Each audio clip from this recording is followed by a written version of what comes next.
သူစင်မွားနေပြန်ဆင်းလာတဲ့ခါကျအန်ဆန်းဆိုရတာမှပါရမယ်ပေါ့နော်တည်မလားသူသဘောကျတယ်ပေါ့နော်ဆိုတော့ပြောတဲ့ခါကျတော့ကိုရီးယားပို့ပြီးအားတက်တာပြောတာကိုကပါအရန် proud ဖြစ်တာပေါ့နော်သိရင်ကလည်းကိုပြိုက်နေတယ်လို့ပဲပေါ့နော်အခါအရန်ရပြီလုံးဝရမယ်ဆိုတာပဲသူအစ်စေးသိတယ်မလားပြတွေးတဲ့သူတိုင်းကလည်းကွယ်သူကတော့ပါမှာပဲပါမယ်ဆိုတဲ့ခါကျတော့ပါပြီလို့ပဲထင်တာပေါ့ဒါအခွင့်အရေးတစ်ခုပေါ့နော်တကားသွားခောက်တာပေါ့နော်တကားမပွင့်လာဘူးပေါ့ကွယ်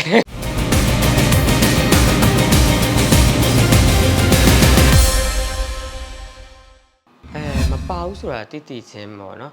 တွန်းကလာပြီးတော့ Messenger ကနေပြောတာမားတဲ့သမီးမပါဘူးလို့ဆိုတာကောက်လေဟဲ့မဟုတ်တာလေပောက်ကြရတယ်လို့တင်မလားကိုကပါပြီးပါပထမအဆင့်လောက်ကတော့အေးစေးကြော်ဖြတ်လို့ရမယ်လို့တော့ကျွန်တော်ထင်တာပေါ့နော်ဘာဖြစ်လို့ဆိုတော့သူခလေးကသူလောက်တော့လည်းဒါစီမင်းစီကတ်နေအားလုံးနဲ့လည်းကိုက်ညီအောင်ပေါ့နော်လောက်တယ်သွားပထမနေ့လူတွေ့တဲ့အချိန်တုန်းကလည်းကောင်းမွန်တေချာလေးပြင်ဆင်ပြီးတော့ပေါ့နော်သူ့တော့ perfect ဖြစ်အောင်လို့တော့ပေါ့နော်ကိုကလည်းပေးနေ supporting လည်းပေးတယ်သူလည်း perfect ဖြစ်အောင်ပဲအကုန်လုံးလောက်ပြီးတော့ပဲသွားတာပေါ့နော်ပြီးတော့နောက်တစ်ခုကသူစင်မွားနေပြန်ဆင်းလာတဲ့ခါကျအန်ဆန်းဆိုရတာမှပါရမယ်ပေါ့နော်တည်မလားသူသဘောကျတယ်ပေါ့နော်ဆိုတော့ပြောတဲ့ခါကျတော့ကိုရီးယားပို့ပြီးအားတက်တာပေါ့ပြီးကြလို့ရှင်လည်းအစည်းအရုံးနေသွားတဲ့အခါမှာအကုန်လုံးလေဒါအမားတို့မီဒီယာသမားတွေအကုန်လုံးလဲဆိုလို့အကုန်လုံးကရောပြီးကြရင်သူတို့ရွှေချိုပြိုင်ပွဲဝင်အချင်းရတာမှာतू ကတော့ AC ပါ तू ကတော့ပါမှာပါဒီမှာအတိစကားပဲကြားရတာကွာဘယ်သူမှတုံးဝင်ပြုတ်မယ်ဆိုတဲ့စကားတခုမှမကြားဘူးပေါ့နော်ပါမှာလေ AC ပါမှာဆိုတော့ကိုလည်းလေတကယ်ပဲလုံးဝ proud ဖြစ်တာပါတယ်သိမလားဘာဖြစ်လို့ဆိုတော့ဥမာရုပ်ရည်ရကြည့်မလားလှတယ်လीနော်ပြီးတော့ဒါပရိသတ်ခိုင်မာမှုနဲ့ဆိုလို့ရှိရင်လည်းတခုပေါ့နော်ဒါပရိသတ်ချစ်တဲ့ဘိုင်းနဲ့ကြည့်မယ်ဆိုလို့ရှိရင်လည်းဒါသူ့မှာအခိုင်မာတစ်ခုလေးရရှိနေတယ်ပေါ့နော်အဲ့တော့ဒီပထမအစ်စ်မှာတော့ဘယ်လိုကြောက်နေပေါ့နော်ဒီလိုမျိုးဖြစ်သွားလဲတော့မသိဘူးဒါပေမဲ့လုံးဝ surprise တော့ဖြစ်ရတယ်အဲ့ဒါကလေကိုတယောက်တည်းလားဆိုတော့လေမဟုတ်ဘူးအမှဒီ TikTok လိုပဲဖြစ်ဖြစ် Facebook မှာဖြစ်ဖြစ်ဒါသူ့ရဲ့ပရိသတ်တွေဆိုလို့ရှိရင်ဘာလို့မပါတာလဲသိရမလားဒါတချို့ဆိုလို့ရှိရင်တော့တချို့ကြပြန်တော့လဲतूအောင်မြင်နေပြီပဲဘာကိစ္စသွားပြိုင်တာလဲဆိုတော့ဗောနော်အမှန်တော့အမှုပညာကလေထင်သလောက်မလွယ်ဘူးတလားကျွန်တော်တို့ဒီအမှုပညာလမ်းကြောင်းကလေကျော်လဲဒီ make up လိမ့်နေတာအမှုပညာလမ်းကြောင်းမှာကဆယ်စုနှစ်တစ်ခုရှိပြီဆိုတော့ဒီဝါသနာရှင်တွေရဲ့ပေါ့နော်ဒီအခုတသက်စတွေရဲ့ဟာဆိုကျွန်တော်တို့ကအမြဲတမ်းကြုံနေကြကွာမြင်နေရဒီအမှုပညာလမ်းလျှောက်ဖို့ဆိုတာကထင်သလောက်မလွယ်ဘူးဥမာကွာအခုတုံးကကြတော့ဟုတ်တယ်သူတကားရိုက်ပြီးတကားအောင်မြင်သွားတယ်ဆိုပေတော့ညာလဲသူ့ကိုနောက်ထပ်ငှားဖို့ producer ဟောနော်ရှိလာမှာပေါ့လေရှိဖို့အတွက်ကကြပြန်တော့လေဒါလောဆယ်ဆိုလို့ရှိရင်ဒါဥမာခက်သူဆိုလို့ရှိရင်ဒါကြော်ညာတွေရိုက်နေရတယ်ဒါကြော်ညာတော့မှဒါ social media မှာ hit ဖြစ်သွားတဲ့အခါပါမှာလူကြိုက်များတဲ့အပေါ်မှာဒါကြော်ညာတွေရိုက်နေရတဲ့ပွဲတက်တီတက်ကြတယ်ဆိုမဲ့ဇက်ကားတွေရိုက်ဖို့တွေဇလန်တွေရိုက်ဖို့တွေကကြပြန်တော့ chance ကနည်းတယ်ကွာအဲ့တော့ဘာပြောဒီရွှေချိုကကြပြန်တော့ဒါတကယ်ဝါသနာရှင်တွေရဲ့ဒါအိမ်မက်တစ်ခုဖြစ်တယ်လို့ဒါပြီးကြလို့ရှိရင်ဒီကနေရကြပြန်တော့အခွင့်အလမ်းတွေအများကြီးပေါ်ထွက်လာမယ်လို့ထင်တယ်ဥပမာဆိုလို့ရှိရင်ရွှေချိုကနေပေါက်တာဆိုလို့ရှိရင်ပထမဆုံးဆိုတော့ကျွန်တော်အရင်လိမ့်ပေးခဲ့တယ်ပေါ့နော်ဒါဥက္ကလန်ရဲ့သမီးလေးတစင်ထူးမြင့်ပြီးရင်ဖုံးမင်းနေလားလို့ဆိုဒါရွှေချိုကနေပဲပြိတ္တကတအားချစ်သွားလေအဲ့လိုမျိုးဆိုတော့ဒီကလေးတွေနှစ်ကနေစပြီးနောက်နှစ်ဒီမှာအရန်ကိုရွှေချိုတအားကိုဖြစ်လာကြတာလေအဲ့တော့ဒါသူတို့အတွက်ကကြတော့ဒါတွန်းလို့ဆိုရင်ကြတော့ဘယ်ပြောရမလဲမိတ်သူတို့အတွက်အနုပညာလမ်းကြောင်းမှာဆိုသူ့အတွက်ကမိတ်ဆွေနဲတယ်ကွာသိလားအတိုင်းဝမ်လည်းအဲ့လိုမျိုးအများကြီးမရှိတဲ့ခါကျတော့ဒီဟာကကြပဲတော့ဘယ်လိုပြောရမလဲသူ့ရဲ့ဒါခွင့်ရေးလို့ပြောရမှာပေါ့နော်ဒါဒီကနေမှဆိုလို့ရှိရင်အခုပါသွားပြီအဲ့ဒါပရိသတ်ပို့ပြီးတီလာမယ်နောက်တစ်ခုတည်းမှာအလုံးငင်းရှင်နေပဲဖြစ် approach ပဲတခြားဘယ်အရာအများကြီးပေါ့နော်ကောင်းမွန်တဲ့ရွှေချိုဖြစ်သွားပြီဆိုလို့ရှိရင်တော့ကောင်းမွန်တဲ့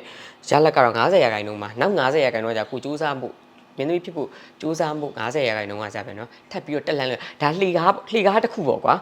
လှေကားတစ်ခုအနေနဲ့တက်ကြတာပေါ့နော်ပြီးရင်အကုန်လုံးကလည်းတော်တော်များများလည်းရွှေချိုပြိုင်တဲ့သူတွေကလည်းဘန်းကင်ချင်အောင်တက်နဲ့လာပြိုင်ကြတာမဟုတ်ပါဘူးဒါမင်းသားမင်းသမီးတွေဖြစ်ချင်တဲ့အထီကိုရီမန်းချက်တွေရှိလို့လာပြီးတော့ပြိုင်ကြတာပေါ့နော်ကျောရဲ့အမြင်ကိုပြောပြတာပေါ့နော်အကုန်လုံးအဲ့လိုပဲထင်ပါတယ်အဲ့တော့ဒါကိုတိုင်းလည်းဒီသူ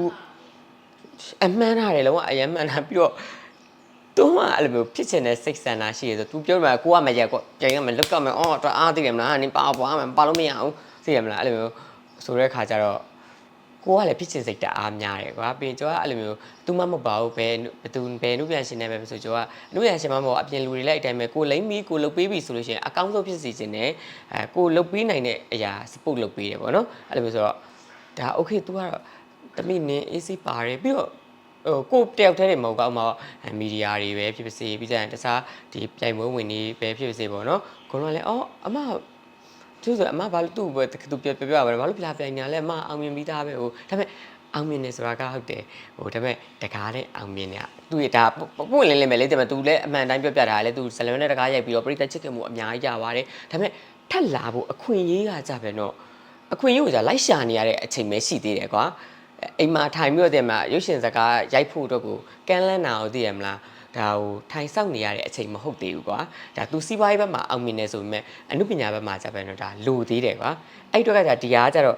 လှေကားလေးတစ်ခုပေါ့နော်သိရမလားဒီကပါသွားပြီဆိုလို့ရင်ဘာပြောဟို activity အများကြီးရှိတယ်ကွာနော်ပြီးကြလို့ရှိရင်ဟိုတခြားကြော်ညာတွေပဲဖြစ်ဖြစ်ဒါရွှေချိုမဲတွေဆိုလို့ရှိရင်တစ်နှစ်ကကွာအများကြီးဟိုက activity များတယ်လေအဲ့အတွက်ကိုဒါသူ့အတွက်အခွင့်အရေးပိုကောင်းမယ်ထင်တဲ့ခါကျကိုကလည်းဒါသမီးလုတ်ကိုလုတ်တင်တယ်ပြီးရင်သမီး तू ကလည်းဝါသနာပါတယ်ဆိုတဲ့ခါကျတော့ပြိုင်းသမီးဘာသူကနင်းရဲ့ဟိုဒီနင်းလူသိများတာတွေနင်း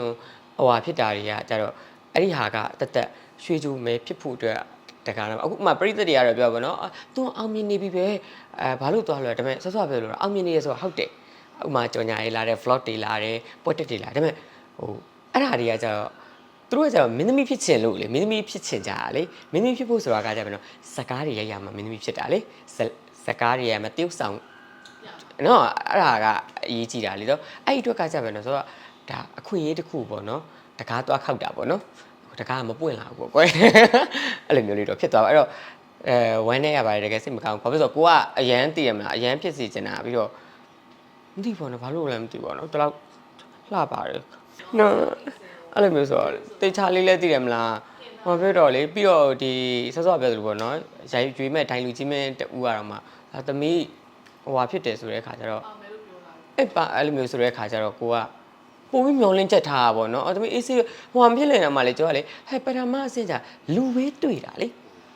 ဟို intro ပဲရှိသေးတယ်ကွာမိတ်ဆက်ပြပဲရှိသေးတယ်ဘာမှတခြား challenge တွေမှမလုပ်ကြသေးရနော်အဲ့တော့ဒီ intro မှာရင်ကိုပြုတ်တယ်ဆိုတော့ဘာလို့အချက်ရှိလဲဆိုတော့မသိဘူးပေါ့နော်ကိုလည်းပြန်ရှာကြည့်ပါတယ်ဟဲ့အရက်လည်းမိပါတယ်ပေါ့နော်ပြီးကြရင်သူ့ရဲ့ဒီပေါ့နော်အလှပနဲ့ beauty နဲ့ကြည့်မယ်ဆိုလို့ရှိရင်လည်းလှပါတယ်ဟိုလိုမျိုးရုပ်ဆိုးတယ်မှလည်းမပါပါဘူးပေါ့နော်ရုပ်ရည်လည်းအရင်ကအားမနေနေပါဘူးပေါ့နော်အဲ့တော့ဟိုပြီးရင်မိတ်ကပ်အပြင်စင်မဲ့ဆိုအဲ့နေပေါ့နော်အဝတ်အစားဆိုလို့ရှင်လဲ okay နေပါတယ်ပေါ့နော်ဒါပေမဲ့ဘာကြောက်လဲဆိုတော့ why နော်မသိခဲ့ဘူးပေါ့ကွယ်အဲ့လည်းကျမလည်းမသိဘူးကွယ်အဲ့တော့okay ကျမတို့ကတော့ရလက်ကလေးတော့လက်ခံရတာပေါ့ဒါပေမဲ့ပရိသတ်တွေကကျတော့အားမလို့အားမရရတော့ဖြစ်ကြပါတော့ဥပမာ TikTok တွေပဲဖြစ်ပါစေအခုဆိုblack media တွေအားတွေဆိုလို့ရှိရင်တအားတင်တယ်လေနော်အမှအဲ့အောက်မှာဆိုတော့ comment တွေဝင်ကြဟဲ့ဘာလို့မပါတာလဲဘာလို့မပါတာလဲဟဲ့ဗာဒီအစင်ပါအသင့်နေပေါ့နော်ဒီဥစ္စာပေါ့နော်အဲ့ပေါ့ကိုလည်းပြိတ္တတွေနဲ့ထပ်တူပါပဲကိုလည်းသူ့ရဲ့ပြိတ္တပဲဆိုတော့လေနော်အဲ့တော့နော်ဟိုပါတဲ့တဲလို့ထင်တော့ညာလဲမပါခဲ့ဘူးပေါ့ကွယ်အဲ့တော့စိတ်မကောင်းဖြစ်ရပါတယ်အဲ့ညအမတ်တရပြပြမယ်နော်ကျမဒီဘက်ပေါင်ကျော်ကြီးမြက်နေတာဘာဖြစ်လို့ဆိုတော့အဲ့ဒီနေ့ကသူကမနေ့8နာရီလောက်တည်းကသူရောက်ပြီ8နာရီ9နာရီ8ခွဲလောက်တည်းကရောက်ပြီးတဲ့ခါကျတော့သူကတော့အထက်မှာကိုကအဲ့မှာလေတောက်ဖက်နဲ့ကြီးစီပြီးအမေဗာလဲဒီဟိုဟာကအစည်းအဝေးကဂုံးတက်ဂုံးတင်လေဂုံးစင်းဂုံးတက်လေအမကိုနဲ့ကျမီဒီယာတွေနဲ့လည်းခင်းနေကိုကလည်းအကုန်လုံးကလည်းတိကျဆိုဟဲ့ဘယ်သူလားအသွန်းလာပြိုင်တာအဲ့ဒါဆိုလို့ရှင်တော့သွန်းဆိုတော့မပါမှာပါသူဆိုလို့ရှင်တော့ဒါလူတိုင်းပြောနေကြအဲ့စာအပေါ်နဲ့အောက်နဲ့စင်းတက်နေဒီဘက်ပေါင်ကျော်ကြီးအခုတည်းမြက်နေတော့အဲ့ဒါအတွေ့အကြုံပေါ့နော်ပြောတာကိုကပါအရန် proud ဖြစ်တာပေါ့နော်သိရင်ကလည်းကိုပြိုင်နေတယ်လို့ပဲပေါ့နော်အခါအရန်ရပြီလုံးဝရမယ်ဆိုတာပဲဒီအစီသိတယ်မလားပြတွေးတဲ့သူတိုင်းကလည်းကွယ်ဩ तू ကတော့ပါမှာပဲပါမယ်ဆိုတဲ့အခါကျတော့ပါပြီလို့ပဲထင်တာပေါ့အဲ့တော့နောက်ဆုံးညပြစ်သွားတယ်ပေါ့ကွယ်ပြစ်သွားလဲဘာဘယ်ရာကြောင့်ပြစ်သွားလဲတော့မသိဘူးပေါ့ကွယ်